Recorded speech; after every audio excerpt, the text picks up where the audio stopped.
Hey everybody, it's your pal Drew, comics from my spinner rack, and this time I picked out all reprints from the 70s that reprinted stories from the 60s. This is stuff I grew up on. Every major title had a sister title that was a reprint, and what I really enjoyed out of it is I was getting fed more and more details from the Marvel Universe, from a guy who was just starting to dip his toe in the water. I just loved how somehow a recent issue of Cap may be referring to this issue. And I get the impression that Roy Thomas was the one behind that. I mean, they've been reprinting comics for ages since Kirby left. That's when reprints really took hold and started filling out the line a lot more, because without Kirby and then bringing on new people who may not always hit deadlines, reprints were like easy money. And part of it was they didn't pay any royalties at the time, and it is a shame, but that's how it was at the time. There's just no turning back on that. But thankfully things have changed. So I bought Captain America, Iron Man, I bought this, bought FF, bought this, bought Spider-Man, etc. Only thing is I didn't buy modern Thor because he struck me as really stodgy, and at the time there were some good stories that had action, and I'm like, with the Absorbing Man around issue 236 or so, but there was a lot of them where it was just talking and talking and talking, and it almost looked like a storybook, except without a real exciting ear-catching dialogue. It was just sort of spinning its wheels, I guess. Marvel Adventures, I love Daredevil. That only lasted 6 issues, so I'll get right to it. Oh, by the way, I've been learning about the early issues of Genesis back with Peter Gabriel's around doing Sailing England by the Pound, and this is the first post Peter Gabriel one where it's just Tony Banks, Mike Rutherford, Steve Hackett, and Phil Collins. I haven't heard these yet because I've been listening to Lamb Lies Down on Broadway about dozens of times.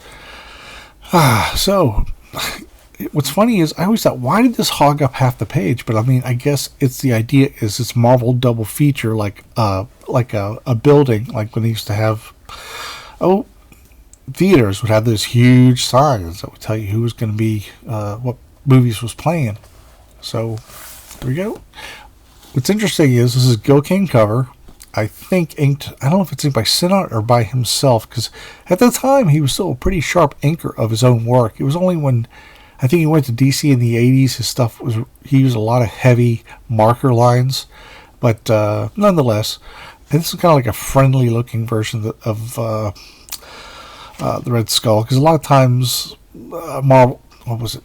Not Marvel, but it was the Comics Code Authority that kind of said, oh, don't make him too freakish and ugly or scary, but it could be wrong, and maybe it was a first draft, and that could have been because in the reprint, Gil Kane, who actually did the interiors, he'd seen how the Red Skull's face had been altered to conform to the Comics Code Authority at the time. As crazy it is. I mean, Red Skull was like the meanest, baddest villain next to Doc Doom, and still you had to kind of make him look a little cuddly in the weirdest possible way. So this here is reprints, I guess. Here's what I like. They had the courtesy of saying Tales of Suspense 90. Joe Sinnott comes on board. Now, the previous issue I liked a lot. It was Gil Kane inking himself, and he was a good tight inker on it, but I think Sinnott is he's sort of helping him get the Marvel feel more. I mean, come on, Sinnott's the best. And he's doing that, Kirby kind of bombastic action sequences. Nothing sits around for long. Kidnaps a city. That rotten bastard. You again. Click. Oh, he fell down. Old trick in the book. And you can see he's really picking up the Kirby dynamicisms. Is that the right word? Takes off the antenna, and that's really badass. This is only a 10-page feature, so all of a sudden he's serve me as Avenger for 24 hours. I've got no other choice. I'll give you my word. So now he has to speak. I serve only the Red Skull. It can't be, and yet we saw him with our own eyes. Cap has actually turned traitor. So, and here we go. Iron Man by Stan and Gene Colan. And what's really cool is it's just weird. It's such an OCD thing, but in the best possible way. How Roy Thomas and Stan Lee both had. There was an issue, I think, before or after this that came out. Yeah, before this. Let me look at the back and I'll find out. Hang on, everybody. Whiplash. Okay, well, in the next issue, the next Tales of Suspense issue was reprinted in the second Son of Origins of Marvel Comics, and they skipped that in the reprint book here because it would fold right back into. You didn't miss a lot. That whole episode was it was a 10-page story. It was sort of like how can I put it? Well, Marvel was going from split books to full books because Martin Goodman's distributor stopped limiting the amount of titles that Marvel could put out with. So Marvel was gearing up for all these different books going to issue 100 or issue 1, depending on how it fell. It's a long story. So anyway, this was like issue 96, and there's issue 97, 98, 99, and then there is instead of issue 100, they had Iron Man and Submariner #1 and only. And it kind of dragged out the Whiplash story for a while. But anyway, at the same time, you had the Hulk going from, right, he got to 100. It was, I don't know if it was still Strange Tales or not. Yeah, it was still Strange Tales. And, Tales to Astonish. And it was Hulk versus Namor, which I've covered in a previous episode, which is one of the best super villain battles ever. And, give me a second. But some of them picked up the numbering of the title they started in, like Tales of Suspense took in Captain America, and issue 101 of Tales of Suspense was Captain America 101, and there was Cap number 100, etc., etc., and went on from there. And so, gosh, so much going on.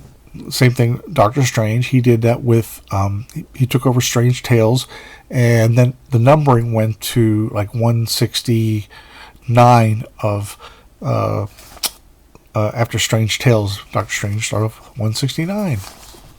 And you know why they did that? They did that because at the time, new books, believe it or not, were really chancy, and they weren't sure if they would sell. So if they had the impression they had this book around for 100 issues, then, well, it must have staying power. And you have to understand, like, people who are selling comics and are working, newsstands and that, they didn't really fall into this. I mean, pop culture was not, especially of comics, was not really a big thing back then. It was more like, it's something you would discover and love, but you didn't trip over it like you do now. You have pop culture everywhere you look. And some of these guys probably just looked at it as a job, So, but Gene Colan with Frank Giacoia, which is perfect. That's an amazing face. Trying to blow off Shellhead's gadget that loosens his helmet off. And a lot of setup. It's good. It's really well done. My only hang up is it went on for like way too long. They were like waiting for Iron Man #1 to come and wrap it all up. And like a lot of books of the time, when Iron Man finally got his own book, Gene Colan did the first issue, and then he was gone. And it's like Steranko did a handful of Nick Fury issues, and he was gone. And it was a different circumstance, but you would find that would happen a lot because their workload increased. Like, Gene could do Daredevil full-time and then do like half a strip full-time. I've done that in the past. I mean, I've done it where I've had a monthly book, but I would, like, if I had a little time, I'd be kind of like, hey, can I have a little something to do? And it would be one of the many Batman titles, like Batman, back in the man, back in the mid to late 90s, DC and Marvel had a lot of these great 80-page giants and specials and other things that had little stories in them that you could pick up as extra work. And I really dug that. So, there we go. The Meltdown Machine new cover by Romita. And what's weird is in these reprints, they don't show the original covers. They just show you, they go straight to the action. And Fantastic Four I loved. Ben Grimm being possibly the most comic booky comic creations ever. Just so cool. And they've yet to really do him well in live action yet. It's not easy, because if you do him live action, he could look really ugly and monstrous, and he is ugly and monstrous, but he's in with the confines of the comic book. And I don't mean the comics code, I just mean like Kirby would give him such expressions, and he'd make him laugh, he'd make him mad, and it's not easy to do with a shifting pile of rocks, otherwise it just ends up looking like that rock creature we got in the what was it, 2016 version of the FF, I'm not sure, but how about that? Wow. And it's so weird, because this was so burned into my DNA, seeing this kind of stuff with Kirby, that I really kind of took it for granted. I thought it was neat, but I wouldn't linger on a page like this. I would read it, I would look at it, and then I'd move on, because you just took Jack's genius for credit, how he could come up with anything. I love that. He's the guy who sort of invented the widescreen view of what's going on. You have these people charging, and he's down there. Really great storytelling. I think a lot of artists today could really, really benefit from going for that. Some follow-up here. Silver Surfer's board gets caught and strangling Reed. Torch like an idiot decides he's going to blast it. It's not ordinary wood. No way of knowing what... Johnny, you stupid blankety blank. Okay. But, yeah, it's just... There's Psycho Man.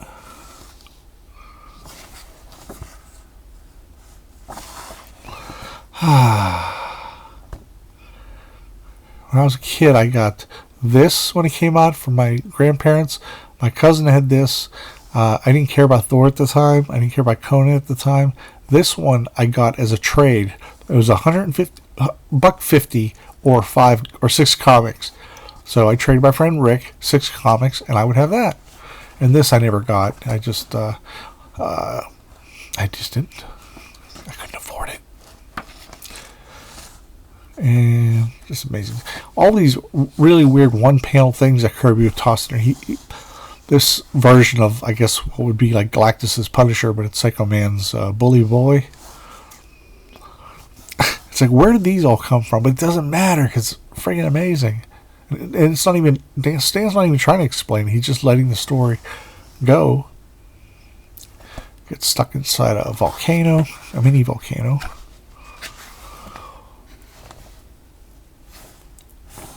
Really neat stuff.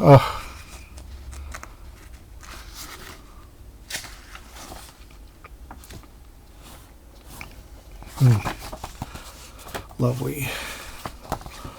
When I came back from my grandparents' place in Lakeland, Florida, I went out and got like 6 different comics at National Record Mart. And they had 3 spinner racks. And my dad said, go for it. But I only bought 6 because I thought, I don't want to be a mooch. I don't want to be an opportunist. So I just picked ones I like the best. So here we go. This is an amazing thing. Stan Lee, okay. Johnny Romita.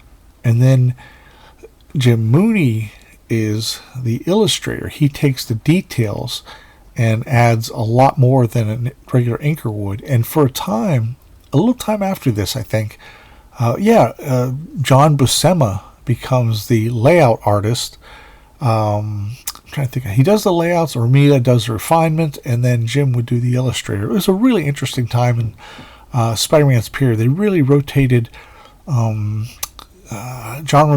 he was working full time doing like other books, but he also was a de facto art director for a while until he became an actual art director years later.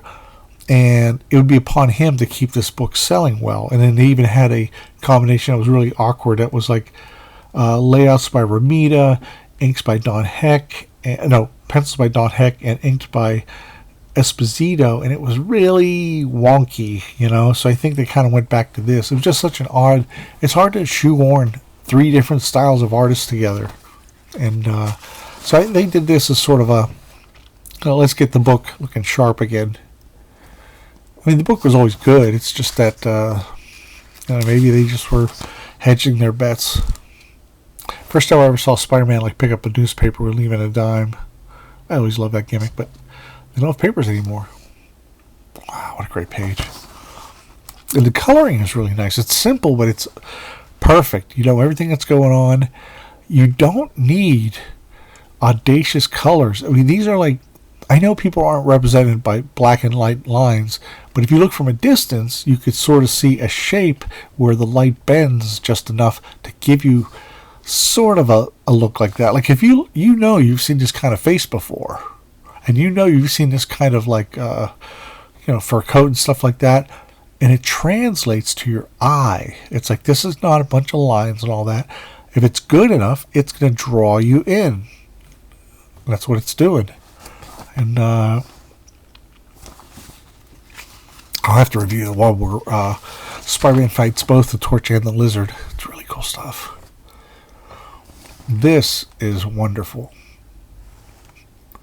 It's a mini version of what Ditko did in issue 33 of Spider-Man when Dr. Octopus had him piled under a ton of rubble. But so this is my version of it before I ever saw the other. I was like, whew, that is sweet. That's like the highlight of the issue. And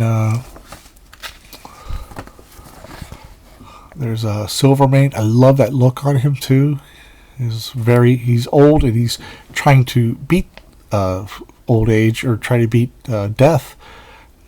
Nagging Dr. Kurt Connors. I wonder what's going to come of that.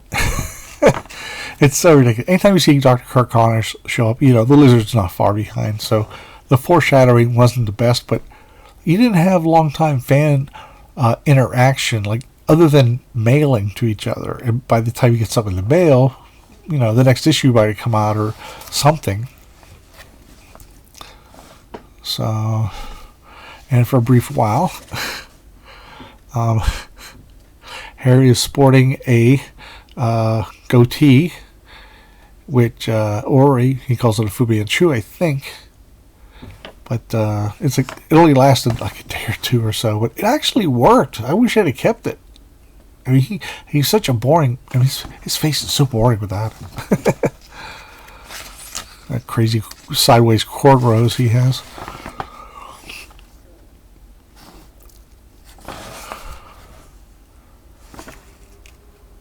And as neat as this was, I didn't really give a shit about the next issue because that kind of ended me So, forgive me if I've shown this one before, but man, this knocked off my ass because I was a huge Daredevil fan. As you all know, I may do whole Daredevil episodes if that's okay with you guys, because on my other channel, which is on my review channel too. So this came out, and what was weird was it starts at the end of a previous story, but the previous story was just published in Giant Size Marvel Triple Action #2. And they had 2 issues, which where Gene Colan first showed up after Romita had left the original title. This is Reprints 22, and it's inked by Dick Ayers and John Frank Giacoia. So I kind of think this is he wants to say Dick Giordano, Dick Ayers, because it's just real. The lines are falling off. It's not that. It's just kind of very awkward. This stuff is sloppy, I'll be honest with you. And then it appears we go into Giacoia. I could be wrong.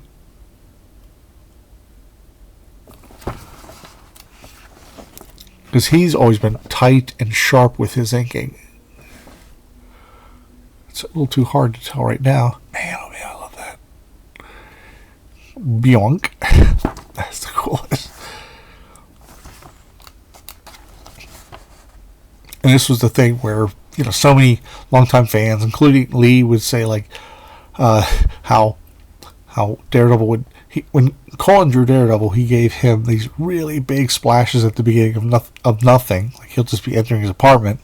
And there was an infamous one from an issue or two earlier that had him opening a doorknob that took up a whole page.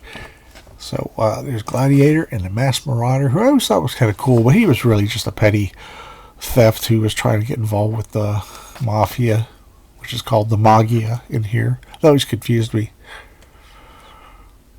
Blast you, Marauder. In a showdown, I'll take your own power against all your Cordy machines put together. We'll get a Tri-Man. They get this big wrestler. Mean wrestler. They get the Dancer. He's kind of like Fancy Dan from Spider-Man, the Ditko years. And then the Brain. They turn him into the Tri-Man. Or the Trimming. So there's a panel. It's funny. This one's may you wonder, frantic ones, what this has to do with Daredevil thriller, but stay with us for the rest is yet to be. Anyway, Gentleman Gene Colan is batty about drawing fight scenes, and we hate to frustrate our buoyant bullpenders. I can't talk today. I apologize. So he's like, it's crazy. It's like, if Daredevil doesn't appear, do you remember that costume Foggy used when he impersonated Daredevil? Yes, why? I'll explain. This is insane. What chance do you have? I shouldn't let you go. I can't do it, Carrot, with your help. Just in case the real Daredevil doesn't appear. We can't allow any harm to innocent people. If you lead me to the arena and get me somewhere near the ring, I could bluff my way until the best of it. So she's going along with this crazy idea. It's a crazy idea. It's like, don't sneak up. Just show up as Daredevil. Swing on in. So he did. But I guess they wanted to complicate it with having, the switcheroo, where he should have just faked like he was sick or something, or he was busy working papers. Man, I love that page. That's got to be a Giacoya page. Just look at the musculature, how tight that is. Mm-hmm. Like, come on. I love the hand. Come on. Kind of a hand flip made famous in Kung Fu movies, and then later on in The Matrix. Because it spin them. That is my favorite page. I almost had a chance to buy it in San Diego back in 96 or so. And it was like $400, I think. I'm not sure. But I ended up buying some other art, and I can't remember the timeline. But man, oh man, that's like one of my favorite pages. He's just getting back up on his feet. And then this is definitely Nick Ayers, because it's just real. Everything's dropping off. It's kind of sloppy. That last panel doesn't even look like it's finished. So, now, Marvel Spectacular. I'm covering more than like just 5 comics, because I figured, why not get out of the way in a good way. I saw that, and the cover itself is such a sell. And the skrulls I knew before were kind of cool. The original issue that is reprinted here, he has these googly eyes on that are looking down like cross-eyed towards Thor. So it was smart to wipe them out. They should have been wiped out in the beginning, the first printing, but reprinting 154. This is January 1975, which means, it means it's probably October. Yeah. So, somebody thinks Thor's chicken, to have a race, so he gets on the bike, takes off. I want to go down and get one piece. He just totally screwed with him. So he's just having fun. Goes, but alas, our epic race has not yet been concluded. How then shall we know which one of us is faster? Don't worry, I do. Does the old hammer thing. I love this stuff. There's Loki. planning something. That's beautiful. That's a spaceship, a lone survey ship, a virtually island unto itself, whose power may prove equal to the task. They talk about the Red Skull. Last appeared in FF18. I didn't realize his second appearance was in Thor years later. So he says, I go after Thor. Why not? Why does he even tell him that? You can still redeem yourself in the world of skrulls. If you defeat the God of Thunder, they're gonna dig you. They're gonna back you, Bobby. So beautiful stuff. Beautiful stuff. I wonder if Dr. Blake ever gets anything done. He's always interrupted. Unless at the last minute he gets needed to save somebody in somebody else's comic book, because he's the comic of the Marvel Universe. Yeah, I dug that. I thought how creepy that was. You know what's funny? They took this picture upside down of the Super Skrull, and hang on, it's not really. Hang in there, everybody. It's not. It's so weird that they flopped it and put it on a Marvel value stamp like that. That's how interesting Kirby's poses are. They work upside down or right side. Pick up the building. Favorite panel of the issue. Wow. Throwing buildings around. So he calls upon the rain to douse Super Skrull's fire. I love all the imagery between. Using Invisible Girl's power. And takes him out. Get the way of hell from here. So, and then in the back was leading up to Ragnarok. And this came out. When did it come out now? Okay, issue 128. And what's interesting is, if you read New Gods #1 from DC, it has a lot of look like this. They were saying the old gods died and new ones were there to replace them. So, in search of the fire demon. And I was kind of confused as a kid. I thought, oh, okay. But, I mean, since they went back to the present day, it made me feel a little more comfort. Like maybe it's not the end of the world. I don't know. But I wasn't thinking in terms of this is in the legends. You can't fight it. They can stave it off, but not take it out. One of my first, I was already reading these guys, and I got to get every book they do. That is, it's either Kane or, I don't know if it's that pose looks a lot like Ramita by himself, and that's more of a Ramita pose because of the figures. Come on. The Tumbler. Basically, he was another Batroc the Leaper, but an American who was a frustrated sideshow carnival tumbler, inked by Richard Ayers, as far as Dick Ayers. He was an acrobat who was frustrated. He's like, I could be Captain America. And this is when I first discovered, I think, how amazingly Kirby's fighting in this. It's all so well choreographed.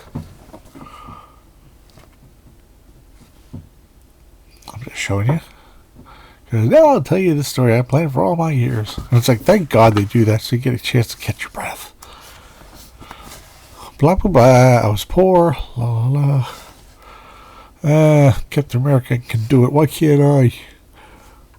So he's at the circus doing all kinds of acrobatics. I love the idea of him between the jugglers. That's a great idea. That's a great image that Kirby came up with. So, and it turns out this is not Cap. This is the Adaptoid who took on Captain America's form in the previous issue. So, it's not really Captain America. So he's kind of, that's why he's slouching against the tumbler. He's like, I have all the skills. Why am I failing? And that's because he doesn't have the heart and the energy and the, just get it done mentality of Cap. So totally put a wrinkle in Adaptoid's plans. Picks up Adaptoid Cap, tosses him. A second later, the real Cap shows up. Totally, throwing off tumbler. He's like, what? And tosses shield. Mighty nice, yeah. I was kind of getting used to it. The bouncing off the walls thing is great. I'm glad they did that in the Avengers movies, because it does defy physics, but who cares? I mean, even Spider-Man said that in Civil War, Captain America Civil War, but they kind of go with it. It's nice that they did that instead of, copping out. I love that. Gets smacked by a piece of furniture, uses his weapon.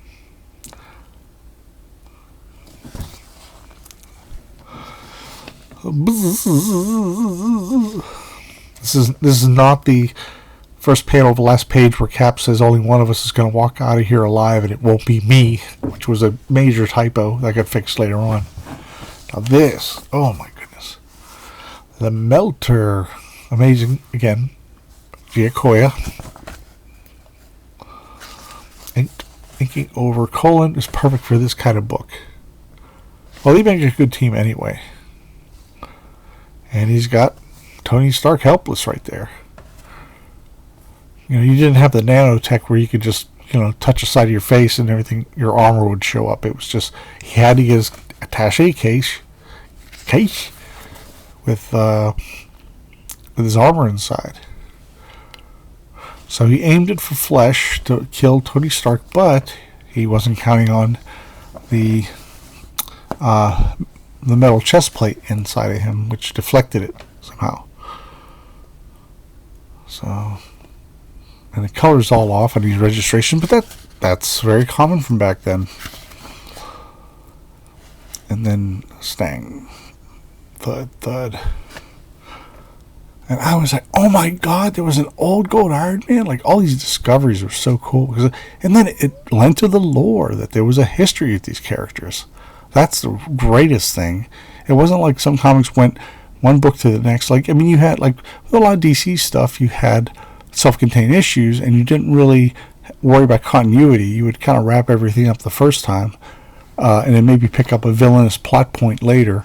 And but DC eventually started doing the Marvel, hyper sort of realism, argumentative situations between heroes. Wow.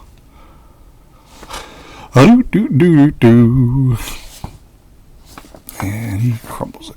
And it gets too hot. It turns out Stark said it so where it would burn after it would be unable to hold it after using it so much. And last one, Marvel's Greatest Heroes, another FF story, and how about, you see that on the racks.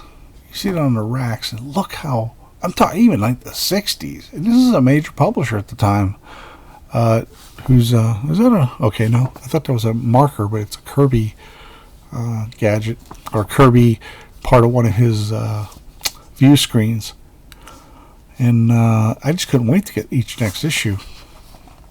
And there, right there, bam. You'll never see this view again.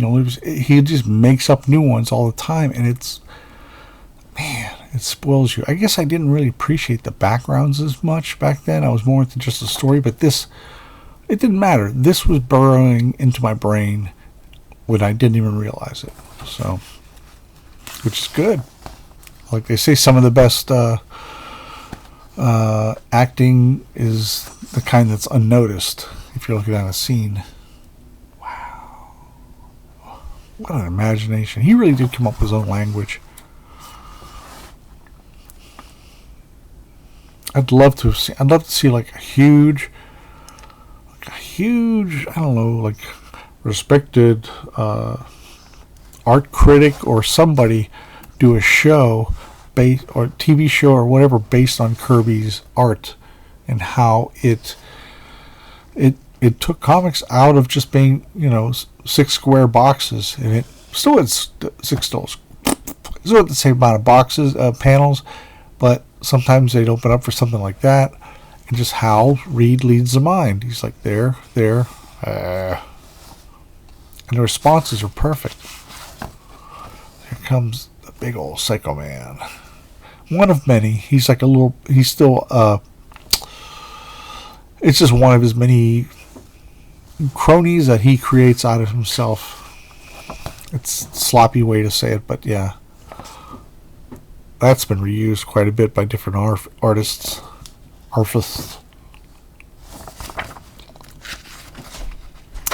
Then there is, and here we go. We're treated yet again to this. Man, wow. That's them walking single file along another of Jolly Jack's somewhat spectacular street scenes. I mean, he really needs to have his work examined by people in the high arts, not just in the comic arts or the, some of the museums that will, tolerate or put. I mean, believe me, they're snobby, because this is all where. I mean, if they could use a frigger like Lichtenstein, who stole, made millions off of Kirby swaps, they really should have been way over covering how he tells a story, where he's coming from, how he can imagine each panel to be different. These are like each different paintings, if you think of it. There's so much energy going on, and it's just so much. Like if you had this one panel, say, on your wall, and you were either a stranger to comics or you're a comics fan, either or, you would love it. It'd be like, wow, look at the balance on it.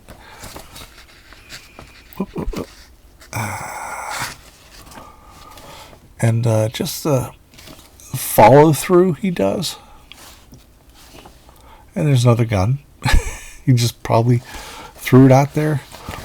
The King is back. Enough said. This is when Kirby came back in '76 with doing Captain America, and then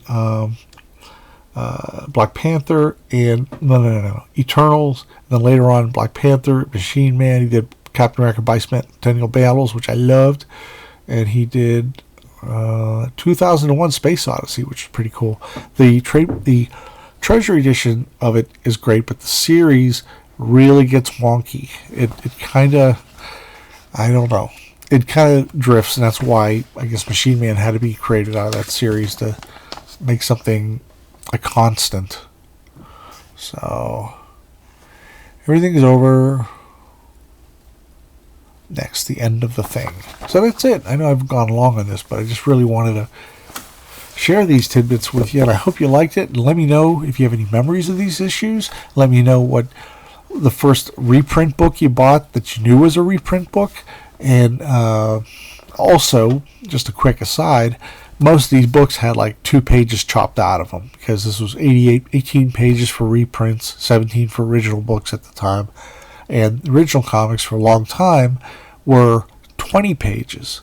So when I would get a really old back issue that I had not seen reprinted, let's just say it was an issue of Fantastic Four that I didn't have the Marvel's Greatest Comics version of, I would, King Geek as I am, I would find the 2 pages that I was certain would not be reprinted. They would be chopped away. And I was usually right, because you're usually like big full-page establishing panels in the middle of a book that if you took away, you could just move along.